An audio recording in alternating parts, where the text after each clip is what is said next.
आज सुनते हैं संतान सतमी व्रत कथा। तो एक बार बोलिए प्रेम से शिव जी की जय, माता पार्वती की जय, गौरी पुत्र गणेश भगवान की जय। संतान सतमी व्रत भाद्रपद मास के शुक्ल पक्ष की सतमी तिथि के दिन किया जाता है। यह व्रत विशेष रूप से संतान प्राप्ति, संतान रक्षा और संतान की उन्नति के लिए किया जाता है। इस व्रत में भगवान शिव एवं माता गौरी की पूजन का विधान है।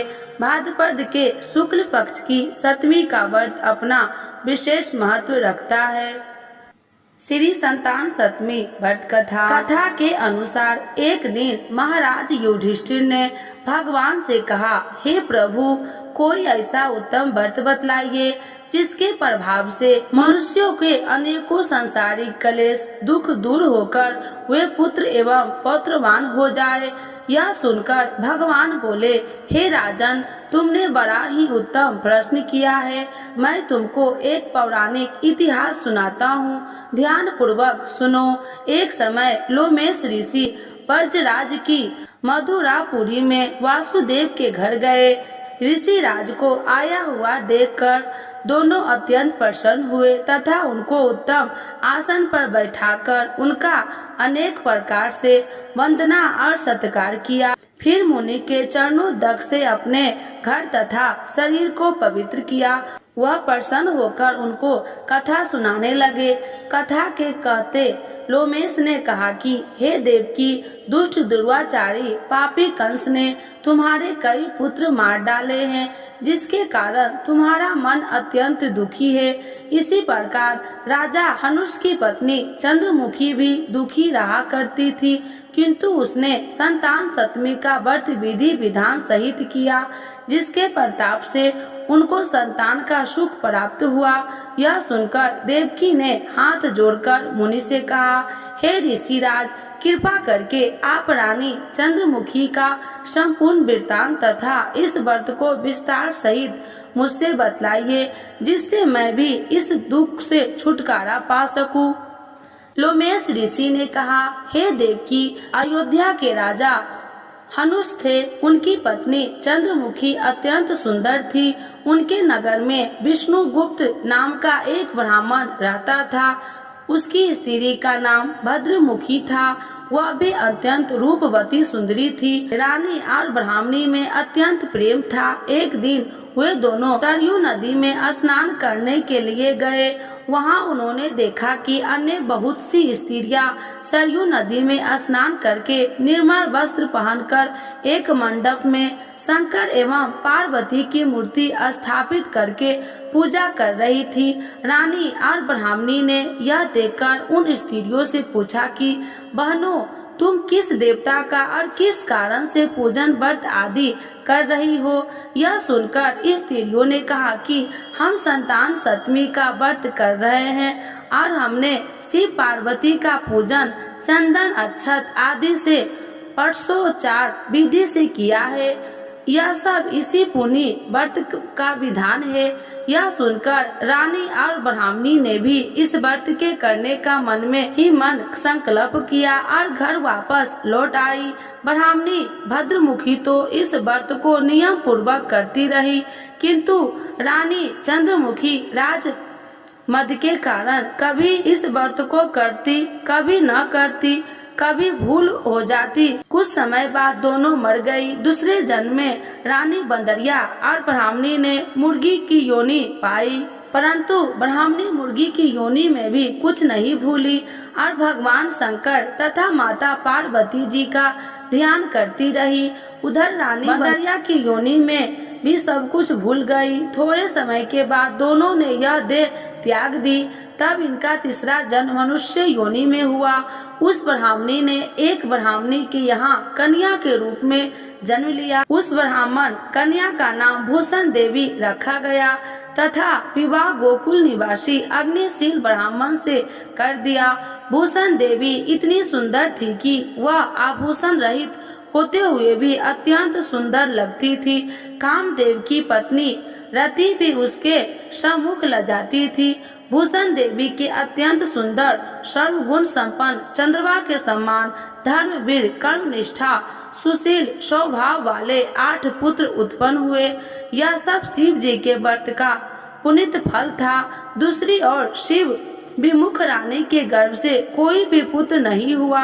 वह निसंतान दुखी रहने लगी। रानी और ब्राह्मणी में जो प्रति पहले जन्म में थी वह अब भी बनी रही। रानी जब वृद्धा अवस्था को प्राप्त होने लगी तब उसके गूंगा बहरा तथा बुद्धिहीन अल्प आयु वाला एक पुत्र हुआ। वह 9 वर्ष की आयु में इस क्षण विंगुर संसार को छोड़कर चला गया। तब अब तो रानी पुत्र शोक में अत्यंत दुखी हो व्याकुल रहने लगी। देव योग में भूषण देवी ब्राह्मणी रानी के यहाँ अपने पुत्रों को लेकर पहुँची। रानी का हाल सुनकर उसे भी बहुत दुख हुआ, किंतु इसमें किसी और का क्या वश। कर्म और प्रधान के लिखे कोई स्वयं ब्रह्मा भी नहीं मिटा सकते हैं। रानी कर्मचर्या भी थी, इस कारण उसे दुख भोगना पड़ा। इधर रानी पंडित तानी के इस वैभव और 8 पुत्रों को देखकर उनसे मन में ईर्ष्या करने लगी तथा उसके मन में पाप उत्पन्न हुआ। उस ब्राह्मणी ने रानी का संताप दूर करने के निमित्त अपने 8 पुत्रों रानी के पास छोड़ दिए। रानी ने पाप के वशीभूत होकर उन ब्राह्मणी के पुत्रों की हत्या करने के विचार से लड्डू में विष मिलाकर उनको खिला दिया, परंतु भगवान शंकर की कृपा से एक भी बालक की मृत्यु न हुई। यह देखकर तो रानी अत्यंत ही आश्चर्यचकित हो गई और इस रहस्य का पता लगाने की मन में ठान ली। भगवान की पूजा से नियमित होकर जब भूषण देवी आई तो रानी ने उससे कहा कि मैंने तेरे पुत्रों को मारने के लिए इनको जहर मिलाकर लड्डू खिला दिया, किंतु इनमें से एक भी नहीं मारा। तूने कौन सा दान पुण्य व्रत किया है जिसके कारण तेरे पुत्र नहीं मरे और तू नित नए सुख भोग रही हो? तेरा बड़ा सौभाग्य है। इनका भेद तू मुझसे निकष्ट होकर समझा।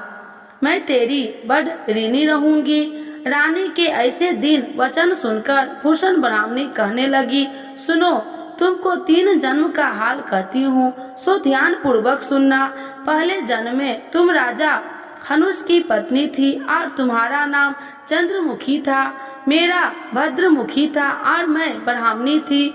हम तुम अयोध्या में रहते थे और मेरी तुम्हारी बड़ी प्रीति थी। एक दिन हम तुम दोनों सरयू नदी के स्नान करने गए और दूसरी स्त्री को संतान सप्तमी का उपवास शिव जी का पूजन अर्चना करते देखकर हमने इस उत्तम व्रत को करने की प्रतिज्ञा की थी, किंतु तुम सब भूल गई और झूठ बोलने का दोष तुमको लगा, जिसे तुम आज भी भोग रही हो।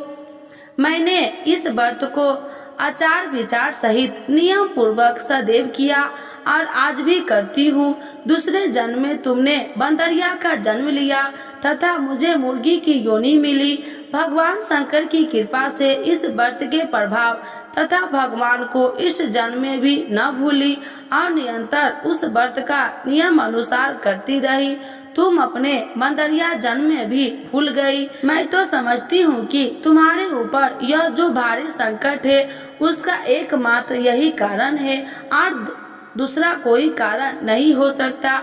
इसीलिए मैं तो कहती हूँ कि आप सभी संतान सप्तमी के व्रत को विधि सहित करिए, जिससे आपका यह संकट दूर हो जाए।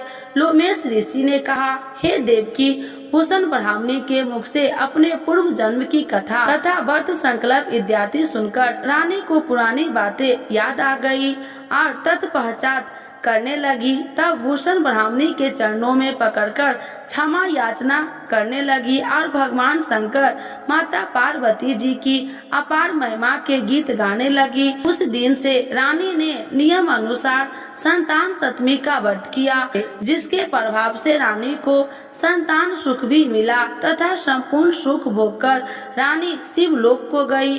भगवान शंकर के व्रत का ऐसा प्रभाव है कि पथ भ्रष्ट मनुष्य भी अपने पथ पर अग्रसर हो जाते हैं और अनंत ऐश्वर्य भोगकर मोक्ष पाता है। लोमेश ऋषि ने फिर कहा कि देवकी, इसीलिए मैं तुमसे भी कहता हूँ कि तुम भी इस व्रत को करने का संकल्प अपने मन में करो, तो तुमको भी संतान सुख मिलेगा। इतना कथा सुनकर देवकी हाथ जोड़कर लोमेश ऋषि से पूछने लगे कि हे ऋषिराज, मैं इस पुनीत उपवास को अभ्यास करूंगी, किंतु आप इस कल्याणकारी एवं संतान सुख देने वाले उपवास का विधान, नियम आदि विस्तार से समझाइए। यह सुनकर ऋषि बोले, हे देवकी, यह पुनीत उपवास भाद्रपद के महीने में शुक्ल पक्ष की 7वीं के दिन किया जाता है। उस दिन ब्रह्म मुहूर्त में उठकर किसी नदी अथवा कुएं के पवित्र जल में स्नान करके निर्मल वस्त्र पहनिए चाहिए। श्री शंकर भगवान तथा जगदम्बा पार्वती जी की मूर्ति की स्थापना करें। इन प्रतिमाओं को सन्मुख सोने चांदी की तारों तथा अथवा रेशम एवं गंडा बनवाने उस गंडे के 7 गांठें लगानी चाहिए। उस गंडे को धूप दीप अष्टगंध से पूजा करके अपने हाथ में बांधे और भगवान शंकर से अपनी कामना सफल होने की प्रार्थना करे। तदंतर 7 पुआ बनाकर भगवान को भोग लगाए और 7 ही पुए एवं यथाशक्ति सोने अथवा चांदी की अंगूठी बनवाकर इन सबको एक तांबे के पात्र में रखकर और उनका षोडशोपचार विधि से पूजन करके किसी सदाचारी धर्मनिष्ठा सुपात्र ब्राह्मण को दान देवे। उसके पश्चात 7 पुआ एवं प्रसाद के रूप में ग्रहण करे। इस प्रकार इस व्रत का पालन करना चाहिए। प्रति साल की शुक्ल पक्ष की 7वीं के दिन हे देवकी, इस व्रत को इस प्रकार नियम पूर्वक करने से समस्त पाप नष्ट हो जाते हैं और भाग्यशाली संतान उत्पन्न होती है तथा अंत में शिवलोक की प्राप्ति होती है। हे देवकी, मैंने तुमको संतान सप्तमी का व्रत संपूर्ण विधान विस्तार सहित वर्णन किया है, उसको अब तुम नियम पूर्वक करो, जिससे तुमको उत्तम संतान पैदा होगी। इतनी कथा कहकर भगवान आनंद कंद श्री कृष्ण के धर्मात्मा युधिष्ठिर से कहा कि लोमेश ऋषि इस प्रकार हमारी माता को शिक्षा देकर चले गए। ऋषि के कथा अनुसार हमारी माता देवकी ने इस व्रत को नियम अनुसार किया, जिसके प्रभाव से हम उत्पन्न हुए। यह व्रत विशेष रूप से स्त्री के लिए कल्याणकारी है, परंतु पुरुषों को भी समान रूप से कल्याणदायक है। संतान सुख देने वाला, पापों को नाश करने वाला यह उत्तम व्रत, जिसे स्वयं भी करे तथा दूसरों को भी करवावे। नियम पूर्वक जो इस व्रत को करता है और भगवान शंकर एवं पार्वती की सच्चे मन से आराधना करता है, निश्चय ही अमर पद प्राप्त करके अंत में शिव लोक को जाता है। तो एक बार बोलिए प्रेम से शिव जी की जय, माता पार्वती की जय, गौरी पुत्र गणेश भगवान की जय। संतान सप्तमी व्रत विधि। संतान सप्तमी व्रत महिलाओं के द्वारा किया अपनी संतान के लिए किया जाता है।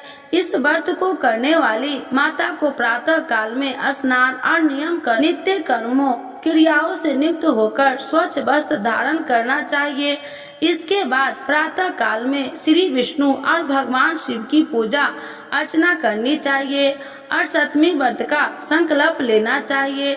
निराहार व्रत कर दोपहर को चौक पूजन, चंदन, अक्षत, धूप, दीप, नैवेद्य, सुपारी तथा नारियल आदि से फिर से शिव पार्वती की पूजा करनी चाहिए। सप्तमी तिथि के व्रत में नैवेद्य के रूप में खीर, पूरी तथा गुड़ के पुए बनाए जाते हैं। संतान की रक्षा की कामना करते हुए भगवान भोलेनाथ को कलावा अर्पित किया जाता है तथा बाद में इसे स्वयं धारण करके इस व्रत की कथा सुननी चाहिए।